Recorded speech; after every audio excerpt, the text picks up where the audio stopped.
Okay, hello.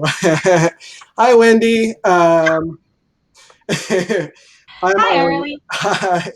I'm Arley Sorg. I'm co-editor-in-chief at Fantasy Magazine, senior editor at Locus, columnist at FNSF, interviewer for Clark's World of Film, and book reviewer and more. And with me is Wendy N. Wagner, who is the editor-in-chief of Nightmare Magazine and the managing/senior editor of Lightspeed. Her fourth novel, The Deer Kings, just released. Where's The Deer Kings releasing from? It's coming from Journal Stone. Journal Stone. Cool. Yeah, they do a lot of great horror stuff, so that's a great imprint to be coming from, a great publisher. Yeah, they have some really cool stuff. Nice. So let's talk poetry. You and I, Christy's not here, but you and I and Christy started doing poetry at Fantasy and Nightmare. So I thought it'd be really cool to do a little poetry thing all together. And here we are. So, Yay! yay. So, Wendy, you're also a writer. Is poetry something you pursue in your own writing practice?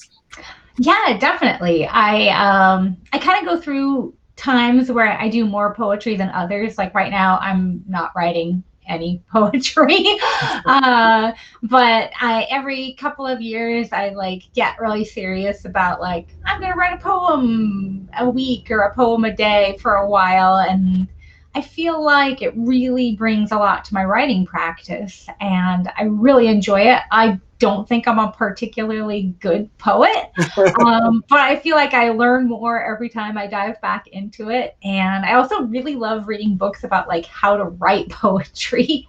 I feel like it gets my brain going in some new direction. Nice. Yeah, I've been into poetry since I was young, before high school. Oh And yeah, me too. yeah, and as an adult, when I started getting into the publishing industry and all that, I felt like my poetry wasn't good enough to actually try to get it published. So I would just post it to Facebook or to Twitter, you Yeah. know? And then sometimes people would be like, oh, I love this poem. And I'm like, yeah, right. Yeah. Did you try to get your poetry published, or do you do it more for yourself? I've Or had a few poems that were published. A couple of spec fic ones have come out, and then last year it was really nice. I had one of my um, like not speculative pieces come out in a little literary magazine, so that was kind of fun. oh, nice. Yeah. So, Oh, hello. look who it is. It's Terese. Um, Hi. so I don't know if you two know each other, but No. we met. I think we met in person at CanCon. But this is Terese Mason Pierre. Terese is a Toronto-based writer of short fiction, creative nonfiction, and poetry. She is the co-editor-in-chief of Augur magazine. And Oh wow. yeah, really cool. And hi, May. This is May Chong.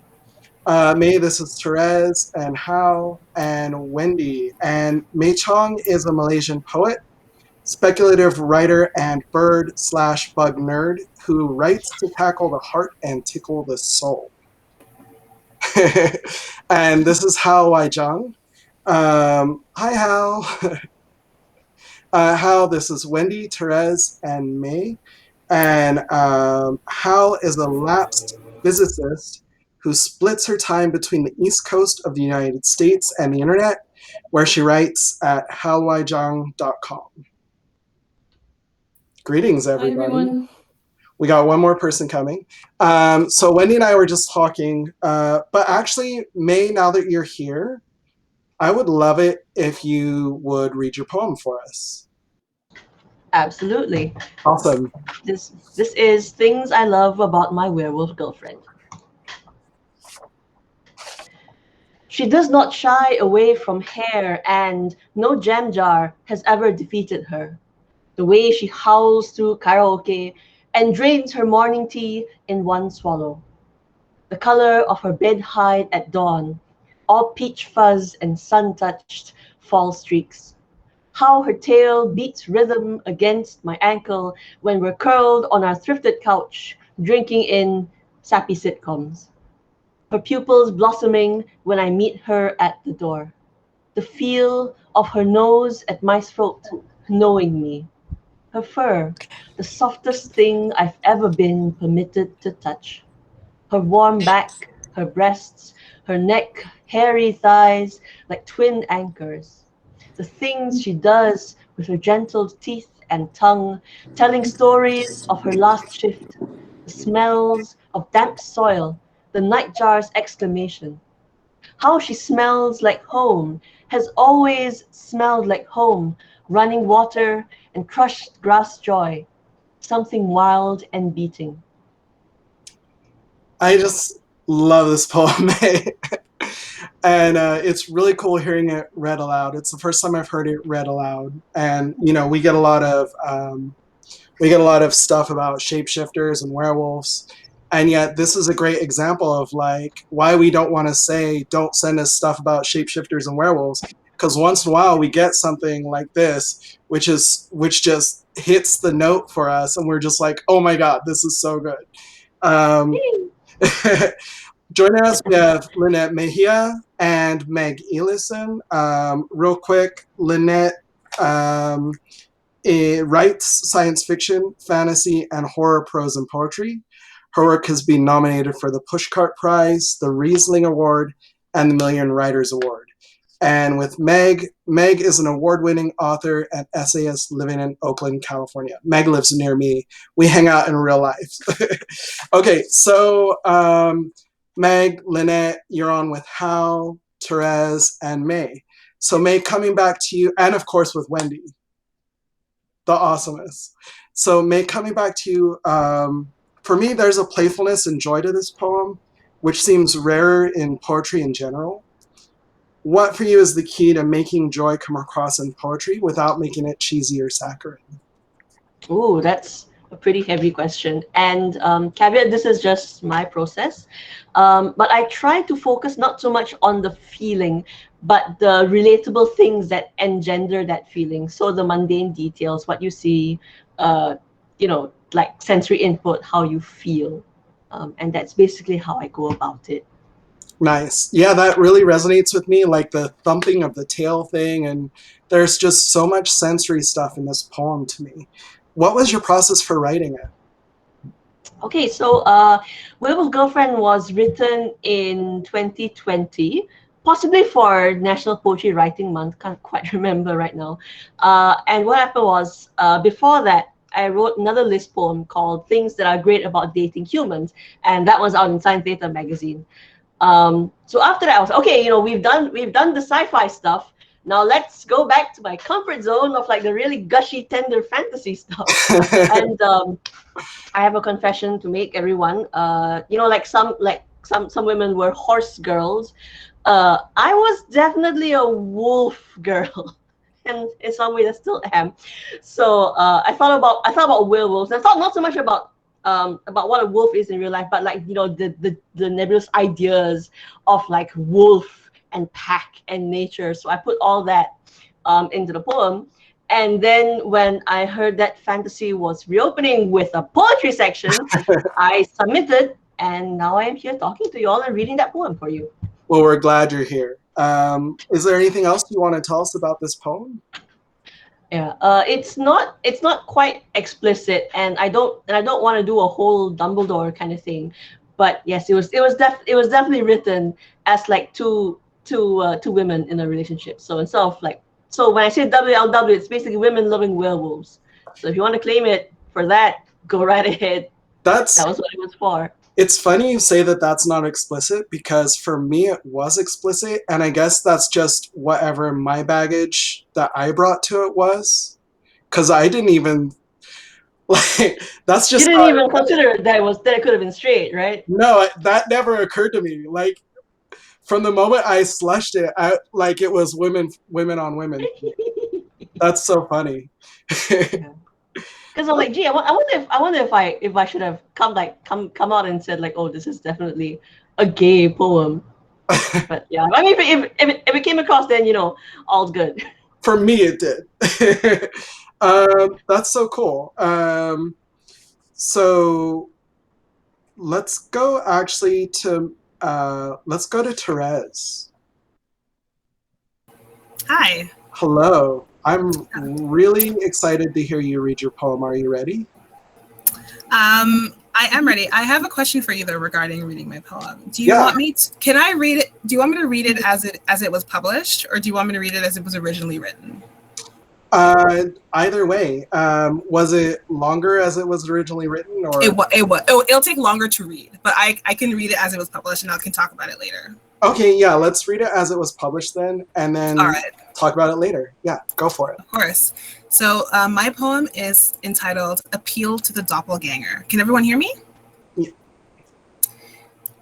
So married by skin.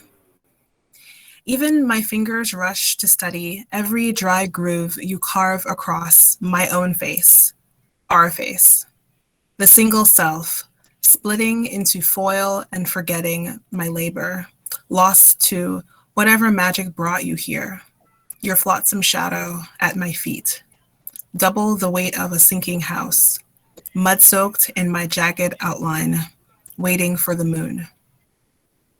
You're a moment slower, a flit of veil through the trees, the right hand in a window, the left hand covered in blood once, swiping permission from my voice, then from my family. A timely guess as to who is whom, who is to blame, when I cannot tell the difference between the tooled or weaponed knife in hands that look like mine, a mouth that lies and explores with teeth along the same lover's jaw, enough force to render memory into ash, the world of us fading into film. Nice, beautiful.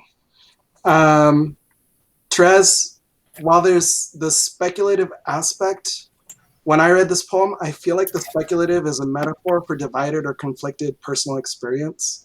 What drew you to use a doppelganger for this poem?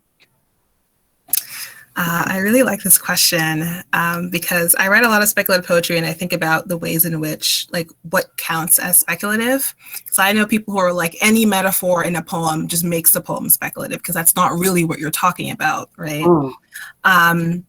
What drew me to use the doppelganger for this poem? It's not a deep answer. I wrote this poem on Halloween of 2020, nice. And I put out a Twitter poll, and I was like, which speculative creature should I write about for this poem? And I did have werewolves and shapeshifters, and I think I had like a dragon, because I've written about like mermaids and witches before, and then I had doppelganger, and doppelganger had the most votes, so I wrote a poem about a doppelganger, and that's why.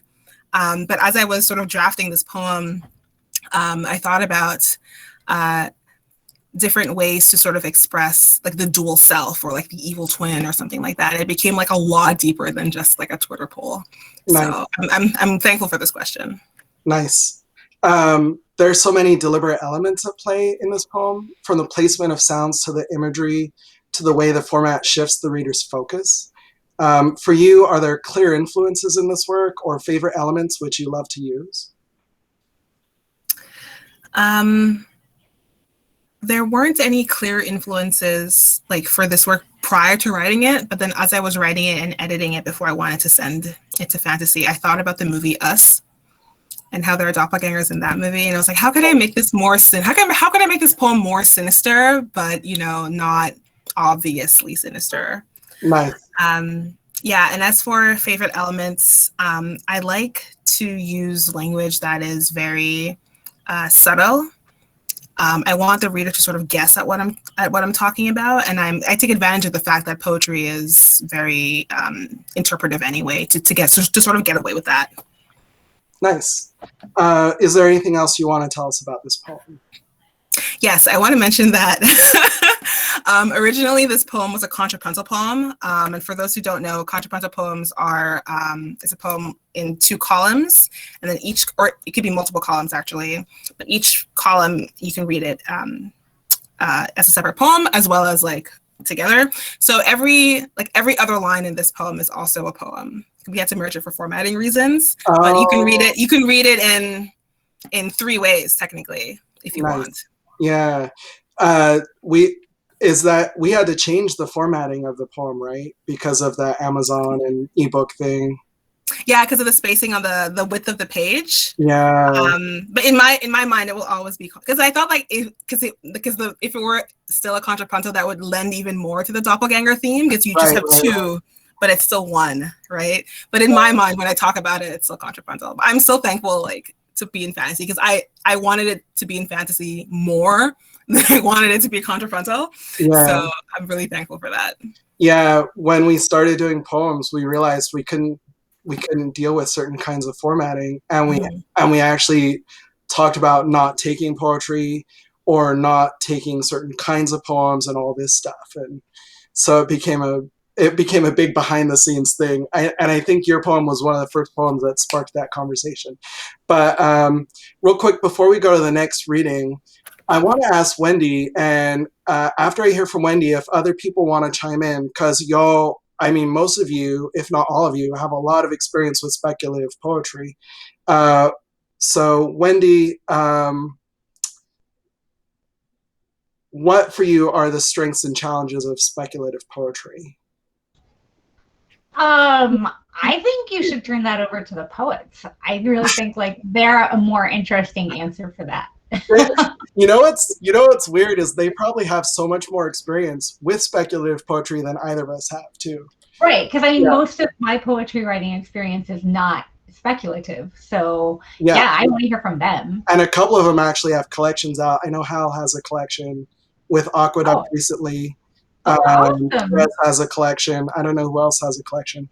Does anyone want to chime in on that? What for you are the strengths and challenges of speculative poetry? Anybody?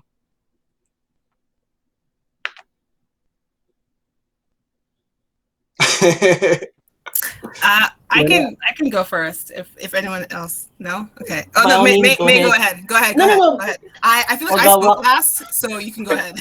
we're gonna be doing like mic ping pong. For me, it's the fact that with speculative poetry, you can be very subtle, as well as being very explicit about certain things. Like for example, if I wrote about a corrupt government, you know, the special forces might show up at my door saying, to come and say hello.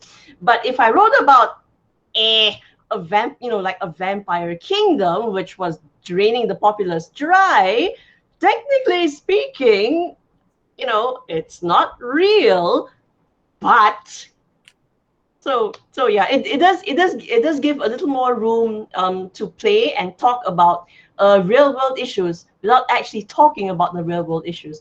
And if someone eventually makes that connection, like oh hey, you know, that sounds like such and such and such, then that's an added bonus.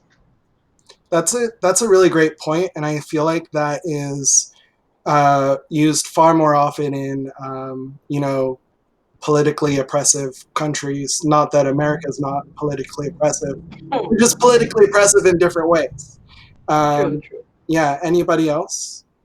Lynette, you took off your mute. Did you want to say something? Yeah, I was just going to say that, you know, in some ways, speculative poetry kind of limits you in certain ways, because, you know, you're kind of limited as to the subjects, you know, that are considered speculative, you know, fantasy and science fiction type subjects. And some markets, for example, some poetry markets, you know, are kind of, because I've written some poetry sometimes and sent it off, and they've sent it back and said, well, it's not quite speculative enough, or you know, there's speculative element is, you know, too slight for, you know, because they want something that's more explicitly science fiction or more explicitly fantasy, because I've kind of hinted at ghosts, but you know, the ghosts aren't really, you know, jumping out and saying boo.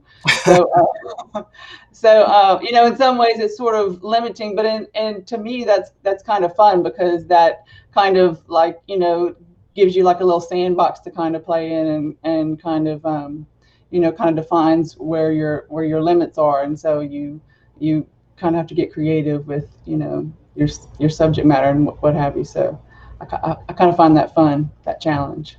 Nice. Anybody else? Yeah, I want to agree with Lynette in that it's very difficult's not the right word, challenging to talk about, you know, how like what kinds of speculative aspects are too speculative versus not speculative enough. I find it very hilarious when I place speculative poems that I consider speculative poems in non-speculative markets, because it's like, that's speculative, you didn't know about. But I have a poem in one of Atlantic Canada's journals about the apocalypse. It's an apocalypse poem, but it reads like a romance poem, so I guess that's why they took it. But I'm like, this is the end of the world. This is the end of the world. And I find that I feel like speculative poetry in general is one of the forms that I feel like lends itself most to the speculative genre, because I feel like poetry itself is already speculative. Like, what is a poem? We could spend like 100 years answering that question, right? So I think for myself as a speculative poet, it opens more doors for me, and then it's just up to me to gauge like which market might accept, you know, which kind of poem, and that's up to me to like, you know, do my own research on the journal. But I do find that's an interesting feedback that you've gotten, Lynette, about like, this is not speculative enough. I'm interested in like those journals and like what are the things they publish. But I'm planning, I've only been writing speculative poetry since 2019. So I find it fun. I'm having a good time so far. Right. I like to stay here for a while. Yeah. I interviewed Linda Addison. I do a lot of interviews at different places, and I interviewed Linda Addison for my own website, because I have a series of interviews on my website. And she basically said when she writes poetry, she is absolutely not concerned with whether it's speculative or not. She just writes the poem. And if it ends up being speculative, then it's speculative. So it's another take on it. But that's Linda Addison, you know, who's kind of a legend. Yeah. Anybody else want to say anything on this before we go to the next reading?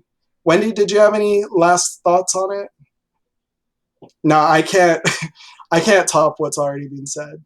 Hal, I would really love it if you read next. Are you ready for it? I think I am. All right, let's do it. Yeah.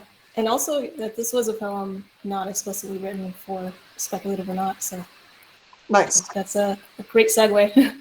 Okay, so the title is Softening, Come Morning.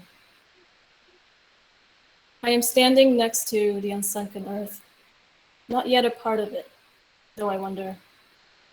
Those who have been here and rooted into the same unyielding ground, did they also feel the urge to seep between eggshell cracks and become food and fervor? Did they also love death, autumnally as humus loves the forbidden touch, sweet and striated in its own patience? Yeah, for me, this is absolutely beautiful. And it's funny that you mentioned that it wasn't written for speculative markets, because I'm not 100% sure, but if I recall correctly, Christy and I, before we bought this one, we were kind of like, but is it really speculative? And, you know, Christy's, you know, 10% more stickler on this than I am. And I'm like, if I like it, I like it. I don't even care. Call it what you want. We're publishing it. And so we ended up running this poem. But yeah, now that you mentioned it, I do feel like you could read it a certain way and feel it speculative, or you could read it another way and feel like it's not. For me, it utilizes beautiful yet unexpected turns of phrase while also demonstrating restraint. What is important to think about when crafting a poem like this, which is brief but effective? Yeah, well, that's a great question. But first, thank you for taking the poem. Obviously, I'm very happy. So I like writing really short poems, and part of that really is because I don't know how to write long poems. So to me, it's all about just trying to form intense like images and emotions, but then also leaving room for the reader to come in with their own feelings. So yeah, I like to play with each word on its own, like the meaning and the color and the rhythm of each individual word, but then also putting combinations of interesting juxtapositions together, kind of like building like chords in music. Yeah, and I think the initial thought was just like the idea of seeping into like eggshell cracks, like the earth when it's dry and then becoming something else, and it kind of just built around that. Nice. For you, is poetry about mood or catharsis or intellectual engagement, or is it something else entirely? Yeah, I mean, that's a really difficult question. I think, yeah, we could talk all night about it, but So actually, when I write poems, I edit very little. I either kind of like finish a poem and I'm done, or I'm like, well, I don't know how to write this, so I give up. And so I think often my poems, there's something probably imperfect about them because I finish and I think I'm done. But at the same time, like no one else or not even me from a different time could write the thing that I did, as imperfect as it is. And there's something nice about that as like sort of a crystallization of me at one particular moment. And that's what I like about going back and rereading it. It's like rediscovering myself from another time, what I was thinking, what I was feeling. And I love reading other people's poems to kind of also discover a piece of them and what they're like. And yeah, it's something that you can never get from just like, talking to somebody with a normal conversation, because I feel like poetry is something else entirely, right? Nice. Is there anything else you want to tell us about this poem? I think I've covered most of it. I think about death and trees a lot. I think that's what happened. It is one of those contemplating death ones, but somehow it's like it just hits the right note to me. It's not overly self-indulgent. It's not overly like, I'm trying to be so depressive and goth. It's just like, it's very straightforward in a way, but it's like an amuse-bouche of thought, really, if that makes sense. Yeah. Thank you. I love that. Yeah. Cool. So, Lynette, would you be willing to go next? Oh, sure. Awesome. Sure. I would love to. Okay. All right. So, my poem is called What My Mother Taught Me. Herb lore and craft, the art of speaking to trees, that the best path through a garden never runs straight, to cherish the wild places and enter them with a bowed head and an open heart. Flight and flying, the test of spreading wings made of gold and silver, then trusting them to hold my weight, using the heart for navigation. Incantations and enchantment, and the knowledge of spells not found in any book. We don't keep grimoires, for true magic is written upon the brow, etched there by the sweat and tears of loving. I am my grandmother's memory, she said, as you are mine. That every gift must be returned in kind, that raindrops and snowflakes are a blessing, that my own power is not to be trifled with. Wherever you go, she said, remember, you are enough. You are enough. I love the sense of empowerment and the connections that I feel in this poem. It's so cool. Thank you. Yeah.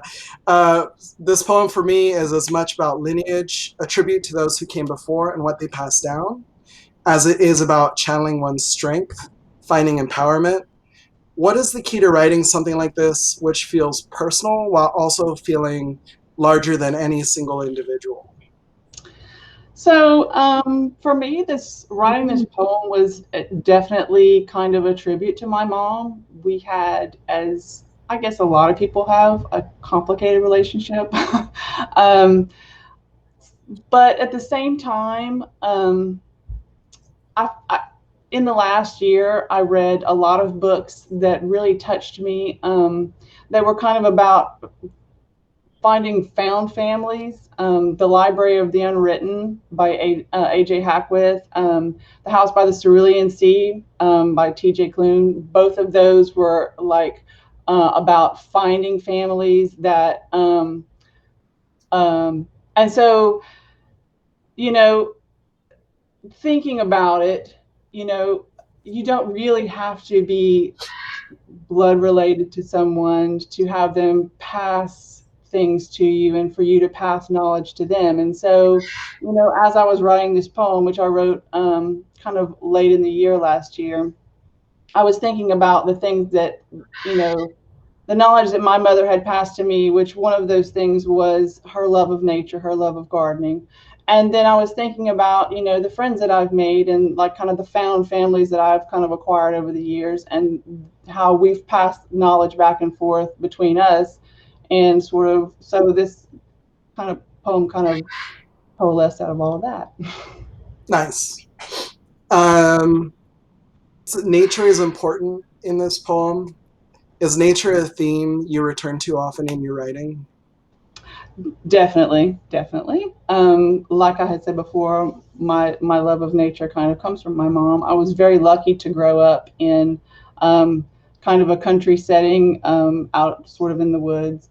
I kind of live out in the woods now, kind of raising my children out in a country setting. I'm from Louisiana. I live in Louisiana, and so you probably know, but we're sort of on like the cutting edge of like climate change damage. And so for me, I have like this kind of juxtaposition. Like I love nature, and I'm also live in a place that's like nature is being damaged constantly, and like we're always making the news for some new terrible natural disaster. And so there's always like this contradiction of emotions inside me, like this beautiful place where I live that's under threat. And so this is a theme that I come back to again and again in my prose and my poetry writing, because it's something that's on my mind all the time. And so I feel like it's something that it's a way that I reach out to people, and kind of like speak about what I feel so strongly about, one of those things. Nice. Is there anything else you want to tell us about this poem? Well, when I got your question, I started thinking about it. Those two things, like, thinking about how we pass things along to people who are and are not related to us. And, I was thinking about last year and, everybody kind of being shut inside with COVID. And when I got your question, I was thinking about, we can be our own mother. We can be, we should really think about taking care of ourselves and loving ourselves and empowering ourselves. And so I think that's another theme about this poem that I really hadn't thought about, that maybe was kind of in the background as I was writing it at the end of this year that we had last year, when we were, kind of all sort of shut-ins, like together alone or whatever, like everyone was saying. So yeah, so that's another thing that I really like. Yeah, I think was kind of in the back of my mind when I was writing that. Yeah. Nice. Before we go to our last reading, Meg, you're coming up in just one sec. Wendy, I have another question for you. Kind of thinking about, we've heard a few poems now, and it makes me, when I read poetry, when I write poetry, I always end up thinking about other poems, other poets and stuff like that. And I know for me, like one of my biggest favorites was Gwendolyn Brooks. She's a poet that I really resonate with. I love Audre Lorde, but I love more her essays and things that she said more than her poetry. And Gwendolyn Brooks is probably one of my favorites. Do you have poets that, do you have favorite poets? Do you have favorite poems? It's kind of great because Gwendolyn Brooks was one of the writers that came to my mind when you like prepped us for this panel. I was thinking of her. But, I'm from the Pacific Northwest, and I'm also really interested in nature. I definitely felt Lynette's poem really resonate for me. So, a lot of the poets I turn to over and over again are like the nature poets like Mary Oliver, and then Pacific Northwest poets like Richard Hugo, William Stafford. So those are some people, and I also really love W.S. Merwin. Those are people who have definitely really their style and their voice tends to really resonate with me. It's kind of funny because I have a poem by Mary Oliver pinned up on my wall right beside me. Right. What about y'all poets? Like, who are the one or two poets that you look up to, or that you really love, or that meant something to you, or the one or two poems that were big in your life for some reason? Anybody? Erica Zhang was huge for me as a young woman. She was kind of a revelation in naturalism and poets who are willing to talk about sex and poets who are willing to talk about magic. And then discovering Margaret Atwood, who's a poet in addition to being a prose writer, I didn't know, and I think she's a much better poet. She's incredible, and they both had a lot of influence on me. She's so prolific. Yeah. Anybody else? before I bounce to head off to my day job. I really love Mary Oliver, Caroline Duffy, but also what happened was my education in poetry was like sort of formalized. So I was like, oh no, like poetry is boring. Why doesn't it rhyme? It doesn't make sense. And then one day on social media, someone posted Pablo Neruda's Letter on the Road, and it just clicked. I was like, oh, this is what it can do. This is what it can look like. I want to do that. and that's also sort of why I started writing poetry. Nice.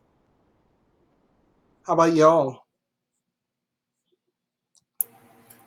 Is it okay if I mention like contemporary poets? Absolutely. Like, Anybody you want. Okay. Whoever you want. Well, in addition to like, Harriet Mullins and like Dion Brand, who I really love. I also love like just the poets in my vicinity who in my contemporaries, as will be called in 30 years, who are writing around me. My friend Faith Arkeful and Leslie Joy Ahenda.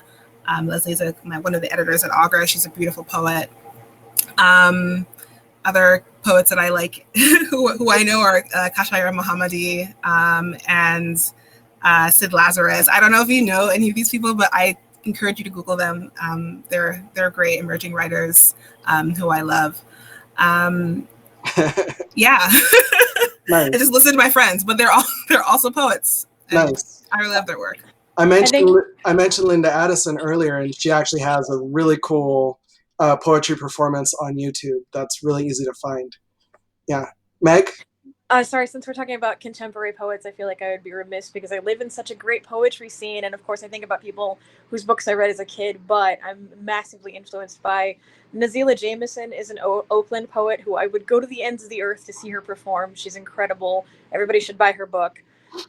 Vernon Keeve, he recently won the Penn Faulkner Award, I can't remember which one, but his book is incredibly worth it.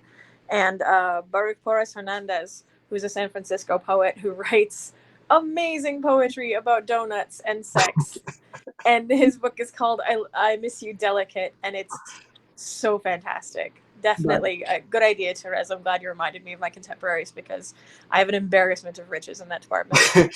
Donuts and sex.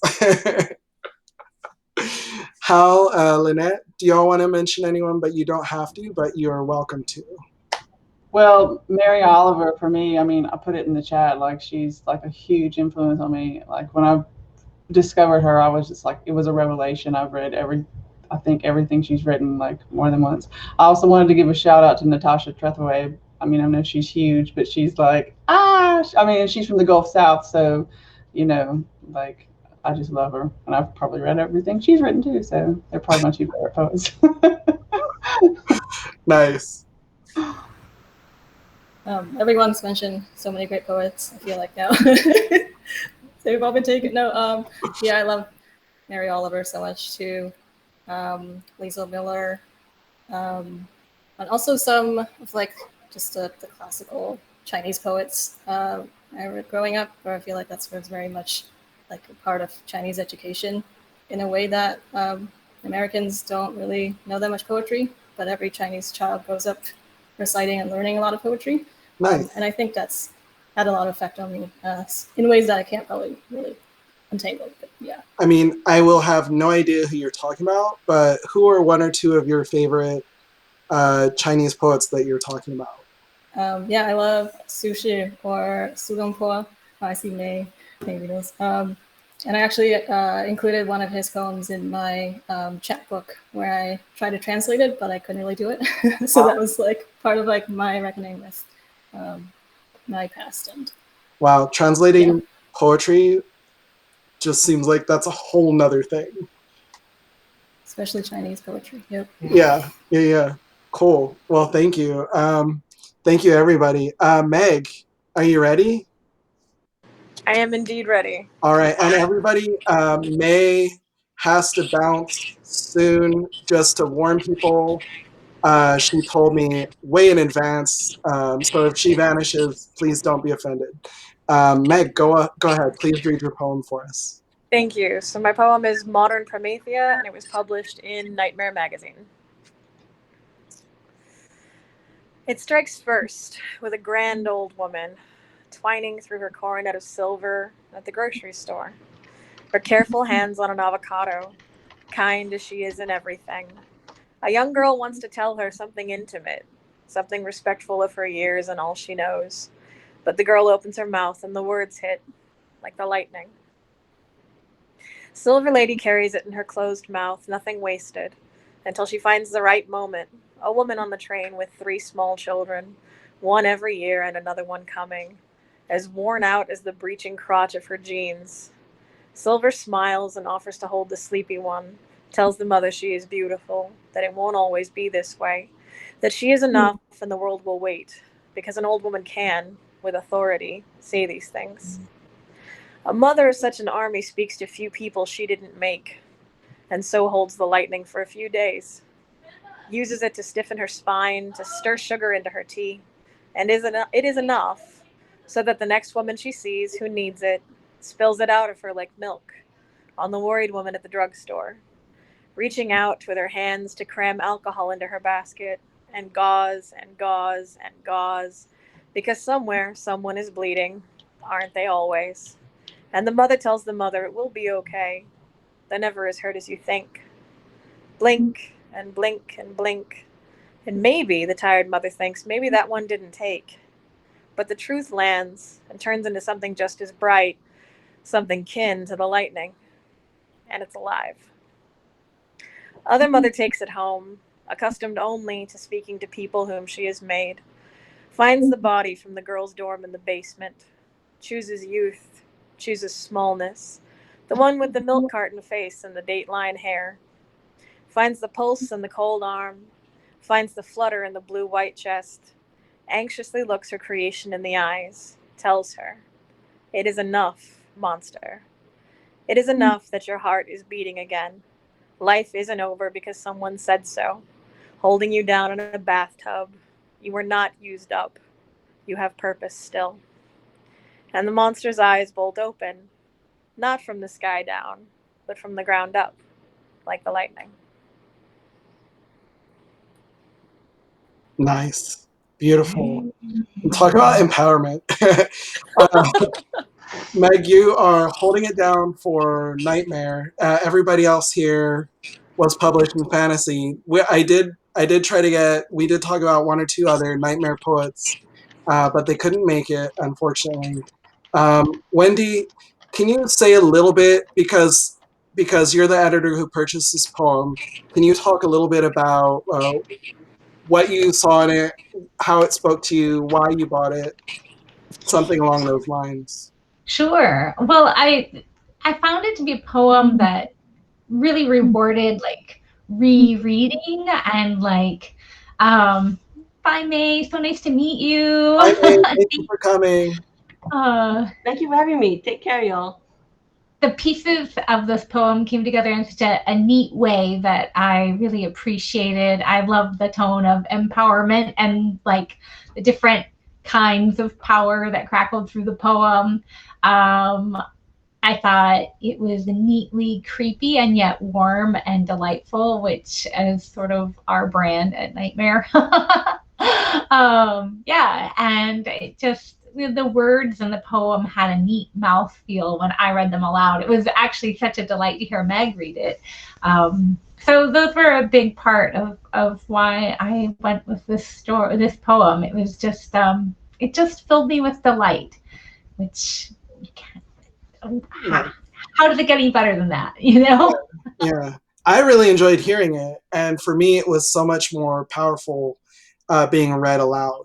I really loved hearing it aloud. Meg, you are an accomplished fictioneer and essayist. In fact, I don't say this about a lot of people, but I have actually read a lot of your pieces. I reviewed your work, not because you're a friend. I deliberately don't usually read friends' stuff, and you're just a fantastic fictioneer and essayist. I've bought a couple of your essays. This is your first speculative poem, but not your first poem. What is your relationship to poetry like, especially as compared to fiction? I got into poetry as a kid because everybody encourages children to write poems like for contests and for assignments and for ways to get children to express themselves. So it was actually the first time I knew what it felt like to write and to have people read what you wrote and to appreciate it. In my 4th grade class, they did an Arbor Day poetry contest, and I wrote an incredible baby goth sad poem about cutting down trees. And I won the contest, and they read my poem out loud while they planted a tree on campus.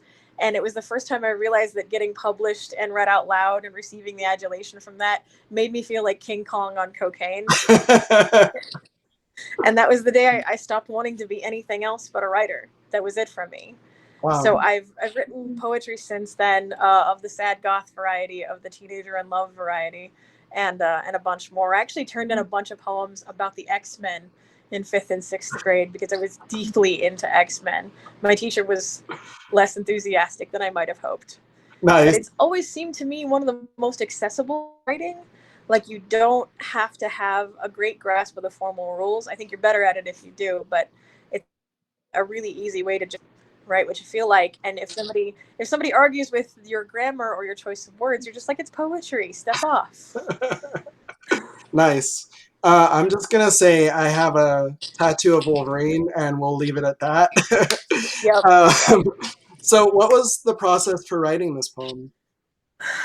I have a really hard relationship with Frankenstein.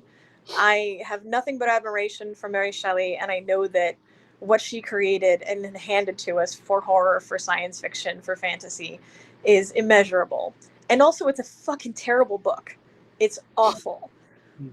All the action happens off screen. She doesn't have the courage to face her creation. She's totally clothed in metaphor. She's got this great idea and she's afraid of it. She holds it at arm's length. So I am always rewriting Frankenstein, as I think a lot of writers are, because we all want her to get back in there and feel her feelings about reproduction. So Dr. Frankenstein is upset that people die. Not that the wrong people die, not that we die too soon or that we die for no reason, just that we die at all. And I was thinking how different it would be if Dr. Frankenstein were a woman and she were looking at the way women and girls die too soon for dumb reasons, for no reason at all. So I wanted Dr. Frankenstein to be picking up girls off the news. Like, it's a little disgusting because she's a real victim of violence, but in the end, I'm thinking about JonBenet Ramsey. Like, what if Dr. Frankenstein had gotten a hold of JonBenet Ramsey? That's the kid. Because in the end, like, that's the sacrificial image of the dead girl we all have. So young, so beautiful, so much wasted potential. So I wanted Victor Frankenstein to think about things on the other side. Nice. Is there anything else you want to tell us about this poem? It was really freeing for me to write a speculative poem because I realized I could tell an entire story without going through the customary type of labor that one goes through to write a short story or a novel, and it still felt whole. It was like a vacation. Nice. Wonderful. So I want to kind of wrap things up a little bit here. I'm going to switch up my question that I had for Wendy just a little bit, and then I can include everybody a little bit more in it. When you all read poetry, especially speculative poetry, what stands out for you? What do you look for? What are you hoping for? Or what are the kinds of things that tend to really work for you? First, I want to hear from Wendy, and then I'd love to hear from everybody else, because I know you all read as well.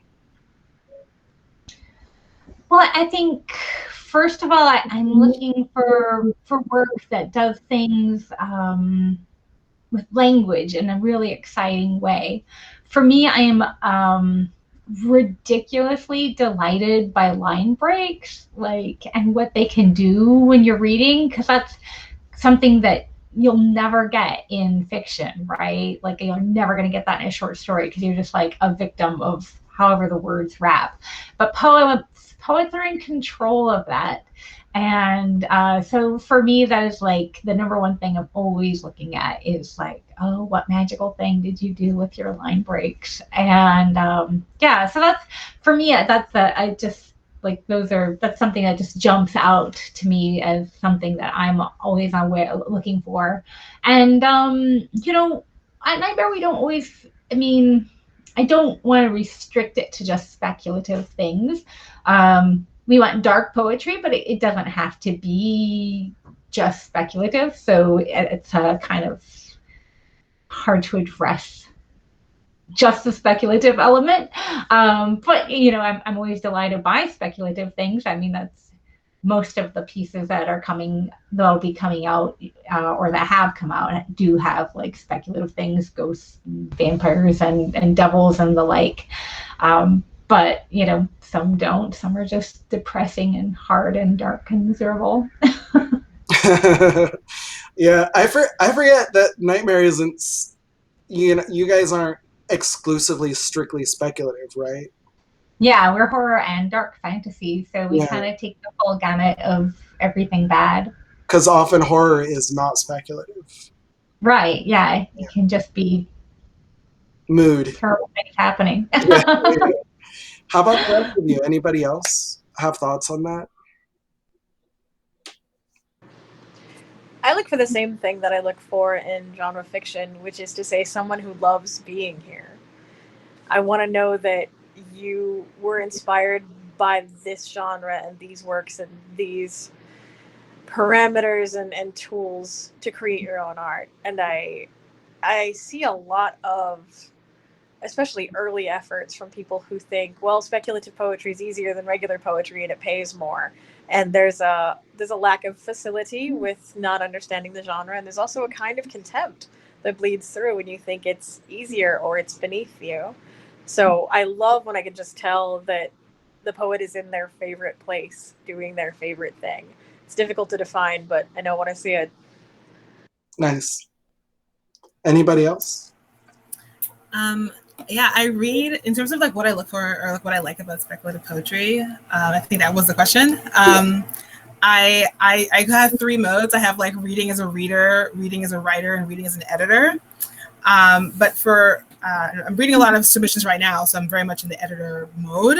But across all three, I find that I'm really a fan of language and how I think that that's the benefit of poetry. You can just use language in very innovative and creative ways in spaces that maybe fiction might not allow.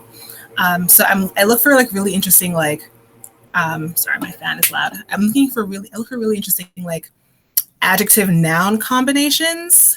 I find like the ways you can describe like, you know, a river or a handshake or something like that in very interesting ways. I look for that as well. I'm also a fan of like when poets can create really good titles, because titles are so hard.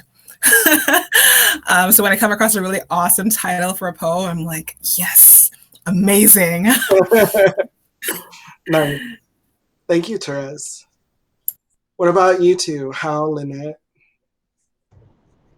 So I've been a fan of science fiction and fantasy, prose and poetry forever, since I was a kid. And one of the things that I have absolutely loved in recent years is the influx of prose and poetry from stories, mythologies from different cultures that we're seeing.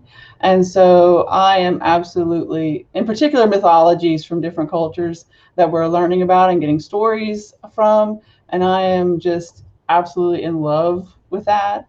So I am just, and I know, you know, there's been some pushback from different places against that, but I'm just, you know, thrilled to see all the new, you know, voices and you know, from all sorts of different, you know, cultures that have come into speculative fiction and poetry from all over the world, all over. Yeah, I'm just enjoying the heck out of that. So yeah, well, everybody here probably knows, but I am a fan of having all kinds of voices being represented, all kinds of perspectives, all kinds of thoughts, and you know, backgrounds and histories and identities and stuff like that. So definitely, I think nothing but good can come from having more stories and, you know, more perspectives. And I think that just enriches the genre so much. I'm just so excited about it. And I love it. Yeah, it's overdue. Yeah. How about you? Oh, Yeah, so I've been reading poetry for.